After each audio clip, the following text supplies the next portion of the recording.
Hi everybody, in today's video I am going to show you how to make this mini size traveler's notebook. Now the last traveler's notebook that I made was full size, so if you are interested in how to make this, how to make the base as well as the notebook inserts, I do have a full tutorial available for you on my channel, so you can go ahead and watch that video if you want to make this size. But this video is a full tutorial on how to make the actual cover itself, as well as the inserts here are these 3 booklets. I'm not going to give specific tutorial instructions on how to decorate your book so it looks like mine, because the idea is that you will use whichever paper collection you have available in your stash to make your own traveler's notebook. So all of the dimensions will be listed in the description box below, where I have a basic cutting guide and supply list of the things that you will need to create your album base and those notebooks. Most of the measurements I also give on camera, except for this one measurement is the only one that I did not, this elastic band. So you can always check that in the description box below. So go ahead and grab your supplies and join me in the tutorial.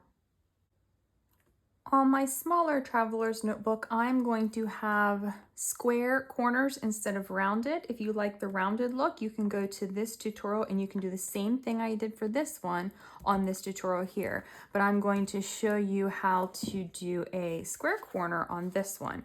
So I have my 2 pieces of chipboard. They are 4 3/4 by 6 inches. Then I have my spine is 1.5 by 6 inches. Now I'm just going to be using some of the decorative paper. I'm using the original Graphic 45 Let It Be collection. So you will need to have a 12 by 12 paper. You can use a regular 12 by 12 solid cardstock to do this, or you can use decorative paper like I am. This is cut to 12 inches by 7 inches. Now, just like with the larger notebook, I'm going to be placing these pieces here. And I need to leave a space between my pieces of about 1/8 of an inch so that they don't crack when I go to fold them. So I'll be placing these here about 1/2 an inch from the top and the bottom edges, and about 3/8 of an inch from the top and bottom, or the side edges. But the biggest thing is I need to make sure, again, that there is 1/8 of an inch between my pieces. Now, if you're using thinner chipboard than this, if you're using like really thin chipboard, for using some of the cardstock that comes in or the heavyweight paper that comes with your cardstock, you can use like the page that comes in the beginning of a paper pad. It's much thinner than this. You just want to make sure you have 2 times the thickness of your chipboard. Mine, I know, is 1/8 of an inch whenever it's doubled up. So that's why I always just leave 1/8 of an inch. So I'm going to go ahead and start adhering these pieces down. Now you can go ahead and draw a line on your paper at 1/2 an inch if you want to. And I'm going to be using my ruler as a guide to make sure everything is straight on my page. Now I'm placing my first piece down using my ruler, so it's 3/8 of an inch from the edge of my page. Then I'll use my ruler to measure out that 1/8 inch, and also to make sure that these next pieces are lined up straight across the bottom.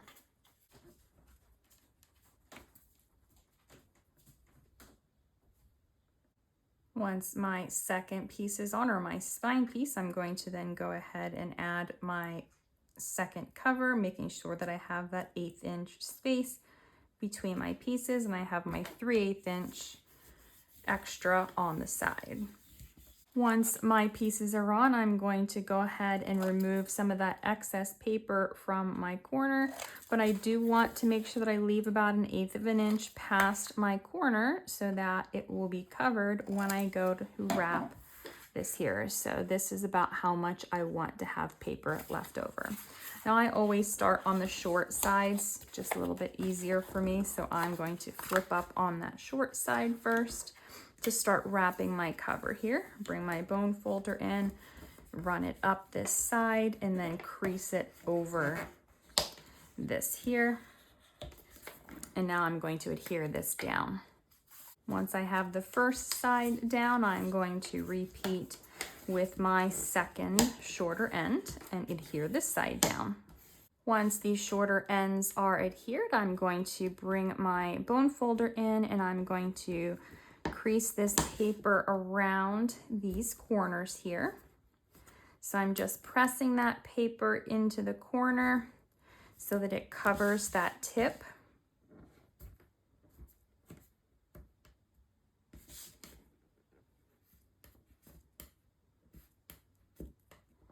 And then once I have those pressed in, I'm going to fold over on that long edge, use my bone folder to crease this paper up and over. And I'm going to do that for both of these pieces. And then I'm going to take my adhesive and adhere each of these sides down. Now, once this is wrapped, I have another piece of my decorative paper. You can also use cardstock here for a base. I have mine cut to 11 inches by 5 3/4, and I'm going to adhere this down here to the inside of my cover. Once I have the paper on, I'm going to then go ahead and crease in these folds here. I'm going to crease it and then lift this up. And then I'm going to do the same thing on the opposite side, just to get that paper down between those two pieces of chipboard. So I did go ahead and add my design to my cover. So everything is covered on the outside because I want to pierce my hole and put my eyelets in, and I don't want to have to trim my paper around it. So I have gone ahead on the inside of my album. You can do it on the inside or the outside. I have measured in the center of my spine, so center horizontally and vertically, and I am going to pierce a hole here through my spine for my elastic closure. Then I've measured up 1/4 inch from the edge, and I've got a mark in the center, and then 3/8 inch on each side as well. Now for this one, I'm going to be using my crocodile, and I am going to pierce holes, and then I'm going to place my eyelets in here. So this is where my books or my strings will go for my books.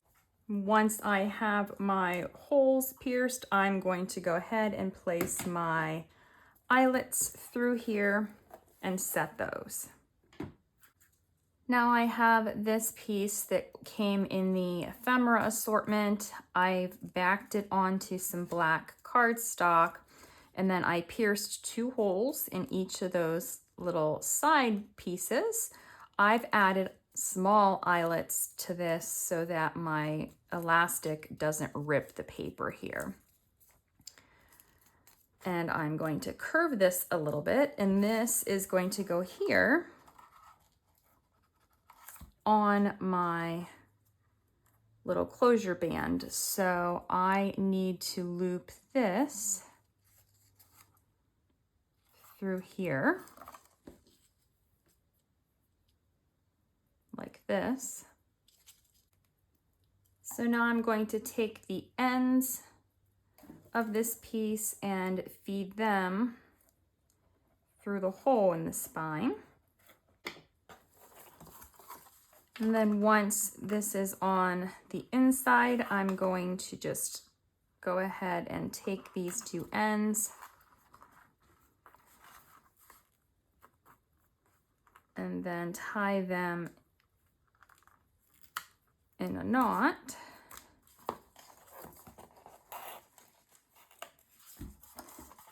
And now I have my closure on the outside. Just like this. And then when the books are in there, obviously it'll expand like here.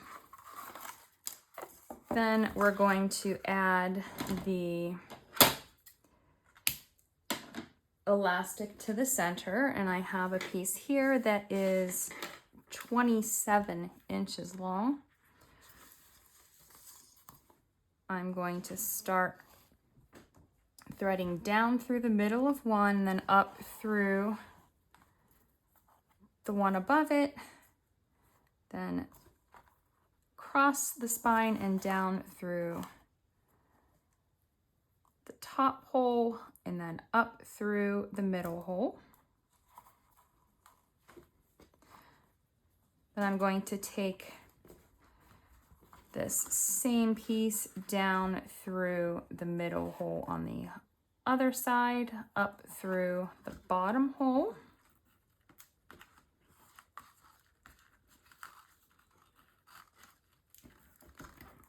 Down through the hole here, up through the middle one.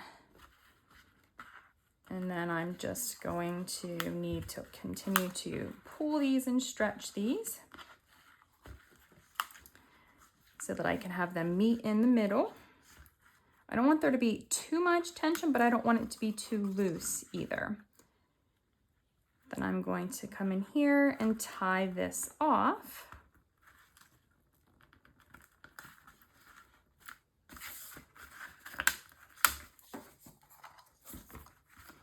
So I have my strings for my booklets. Now I am going to be adding some little pockets here. I've cut a piece 2 inches by 6 inches. I've scored it 1/2 inch. I'm going to fold on these score lines here, and then I'm going to adhere one of these down to each of these. And I'm going to trim this just slightly so it's just a little bit under, because I don't want to see this hanging over it all. But I'm going to place one here and one here, and then I have my decorative papers that I'm going to place on it as well. The next thing I'm going to do is make the inserts or the booklets. So I have 3 pieces of paper here. I've just taken my Graphic 45 design paper. You can do this with plain cardstock and then you can decorate it. So that's what I did with this one. This one I just used black cardstock first, and then I added the decorative papers. But you don't have to do that. You can just start with your design paper if you want to. I have 3 pieces here. They each measure 8.5 by 5.5. On my scoreboard, I'm going to take this on the 8.5 inch side, and I'm going to score at 4 1/4 inches. I'm going to do this on all 3 of my pieces.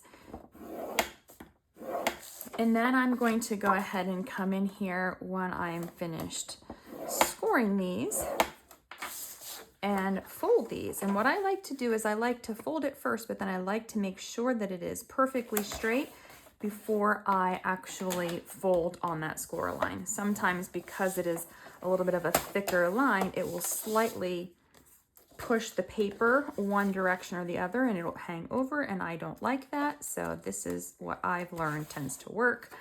So then I can push that score line so that it is perfectly in the center.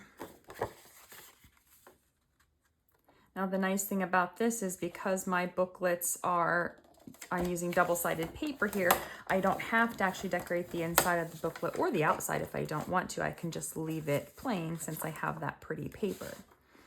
Now I am going to use a corner rounder and just slightly round my corners here. This one isn't quite straight, so I'm going to score it a little bit better. So you can use a larger corner rounder if you want to, but I'm just going to use this little tiny one. You don't have to round your corners if you don't want to. I found though that when I do round my corners, they don't tend to get frayed or bent quite as much as a straight corner. So that's why I like to do that in my traveler's notebooks, but you definitely don't have to. Once we have these covers, we're going to set those aside, and then we're going to start on the inside pages. So this is what they will look like when they're done. So I have 2 of them done, and I'm going to show you the 3rd one and how I did that. Now what I did was I started out first with 8.5 by 11 plain copy paper. You can use graph paper, you can use watercolor paper, you can use any kind of paper you want in your booklet. I am using 5 sheets because when I cut them in half, that gives me 10 sheets and then 40 sides per booklet, which I think tends to be a pretty good number. If you have thicker paper, you may use fewer sheets. If you have thinner paper, you might use more. It really just depends on your preference, but I wouldn't put a lot of pages in there. Like I wouldn't double this up into one booklet because it would be really thick and it would be harder to bind and to get these edges to be straight. So what I did first, I took my 8.5 by 11 sheet of paper. On the 11-inch side, I cut at 5.5 inches. Now I've got these pieces here and I'm going to take them 2 at a time. On the 8.5-inch side, I'm going to score at 4¼ inches. Now I do these 2 or sometimes 3 at a time because the paper is thinner. If you are using a thicker paper, you may want to do them 1 at a time. And you want to make sure that these do not move. So that's why I always try to hold them in place while I am scoring them.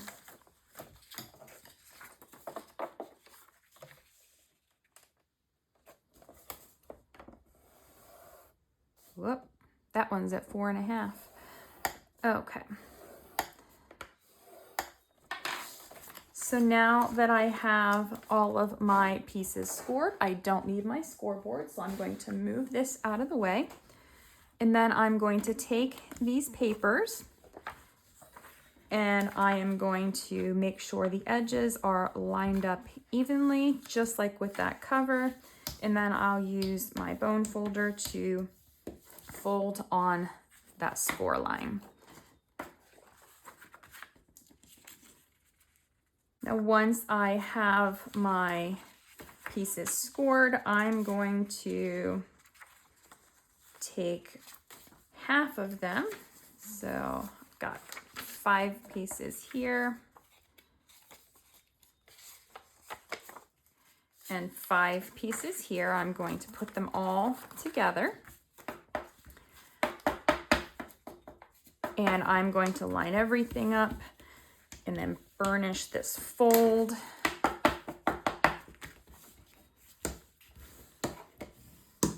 And now I'm going to cut these. I'm going to trim these down. You'll see that there is an overhang. I am going to do this with my large paper trimmer. So once I have my booklet, I want to make sure that those pages are into that seam as close as they can get, and I want to make sure that the top and bottom edges are lined up. Now I'm going to take this at just slightly less than 4¼ inches, and I'm going to trim just a tiny bit off. And so these are the strips that are coming off, so they are very small. And you'll see now that we have that straight line. For the second one, I'm going to line everything up. And then I'm going to come in here and I'm actually going to cut a little tiny bit more than the last one because this one's going to go on the inside of that one.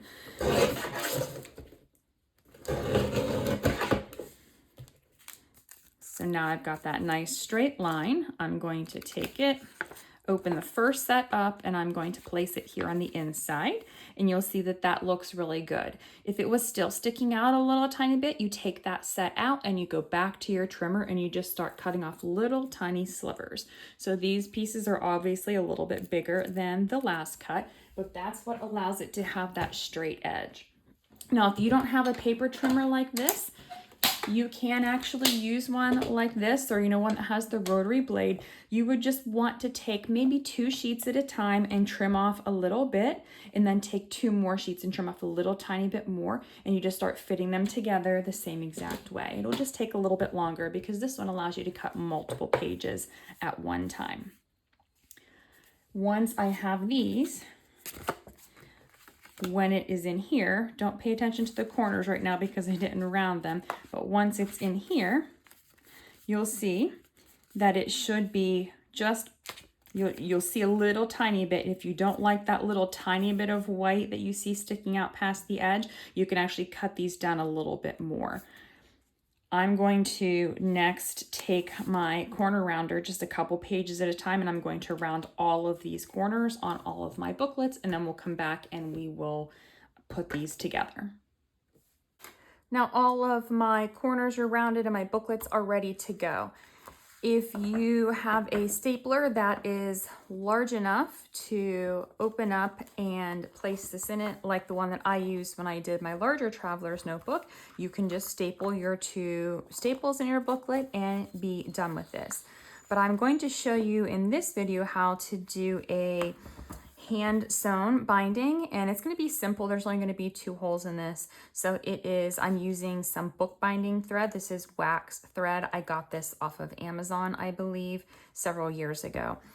And I'm going to just do this so that if you don't have a large stapler, you can have another way of doing this. And it's pretty simple because there are only going to be 2 holes in the booklet. Now, the important thing here is to make sure that everything is lined up where all of the creases are definitely in the fold and lined up together. So an easy way to keep everything together is just to take some clips. You can use paper clips if you do not have binder clips, and just clip this so that they don't move. And now what I'm going to do, I'm going to bring my centering ruler in here, and I am going to mark this on this score line here. I'm going to fold this up so that I know it's hard to see on camera without getting my head in the camera. I'm going to mark this at 1 inch from center on each side. You could do 1 1/4, 1 1/2. I wouldn't do 2, but I think 1 inch will be good. And I'm going to do that same thing with all 3 of these, but I'm just going to show you on this one. Now, you can use a regular pokey tool, piercing tool, whatever you want to call this, weeding tool, and you can, I like to just put everything again in that V to make sure everything is together, and you can just pierce very carefully through all of those layers until you see that piercing tool. Hopefully you can see just the tip of it coming out the back side. The same thing on this other side. There's also a bookbinding tool called an awl or an owl, however you want to pronounce it. That is a little bit easier to use. So I have one from Lowe's. It's a Craftsman version. It does the same thing. And it's just a little bit easier to pierce through a lot of papers. So that's typically what I use. And then the further down you push it, obviously that hole is going to get larger. So you don't want to push it too far. You just want to take your time. Once I have my holes pierced, I just use a very large needle. That way I can get this thread through there. If you want to fish it through the hole without this, you can, since there's only 2. Now you can put your ends on the inside or the outside of the booklet. I'm going to put mine on the inside. So I'm taking my needle, I'm going down through the book first and then up through this side. And then I'm going to just take that needle off. You can have your ends be as long or as short as you want them to be. And you're going to pull this tight to make sure that everything is tight here. So once I get this, I'm going to pull this. Now you don't want to pull it to where it rips your pages, but you want to pull it to make sure that it's tight, and then tie this in a knot. And then I'm going to leave my threads. I don't want them to hang out of the booklet. So I'm going to leave my threads, and I think I'm actually going to put something on the ends of it, some little decorations, so that those will be hanging in the middle. Now once I have that done, I will take my book, refold it here, and now I have everything in my book and ready to go. So I can add some additional decorations. I can leave this as is. Once it's ready to go, I'm going to place my book here. This is upside down. There we go. I'm going to place it here in that first elastic band. So now my first book is in my traveler's notebook. I'm going to do the same thing with these other 3 off camera because it is pretty easy, and then I'll come back and show you the final product. Now here is my finished mini traveler's notebook.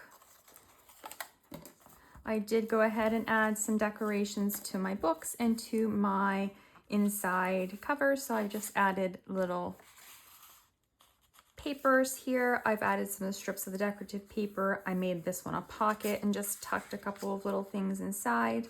For the insides, I cut out from the paper. I just backed them. There's 2 of them just backed together. Just some added decoration for the inside. Another pocket, and I've just taken one of the cut aparts from the collection. Just little bits and pieces to give it a little bit of extra, but not a lot. That way the person who uses this can personalize it however they choose.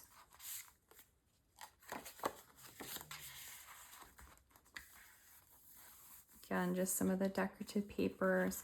Made a belly band for this one and just tucked some pieces underneath of it. All the pieces in the center are the same.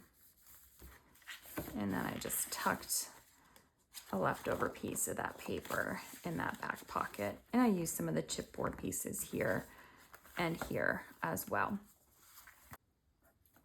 Now, if you look at it from this angle, you can see that there is plenty of room for expansion. So right now it is pretty narrow, but if the person using this adds a lot of different things into their booklets, photos, or other things, there is room to accommodate that in the book.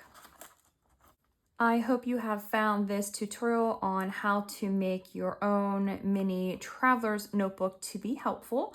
I would love for you to leave a comment below and let me know which paper collection you are most excited to use in making one of these for yourself. If you are interested in purchasing this traveler's notebook here that I have made, I will link that in the description box below. There's only one, so once it is sold, I am not making more. I say this because my website does have a back in stock request that a lot of people use after I sell a mini album. I do not make multiple of the same mini album, so once it's gone, it's gone. So same thing with this. Once this is gone, you will have to buy supplies and recreate this on your own. Thank you so much for watching and have a great day.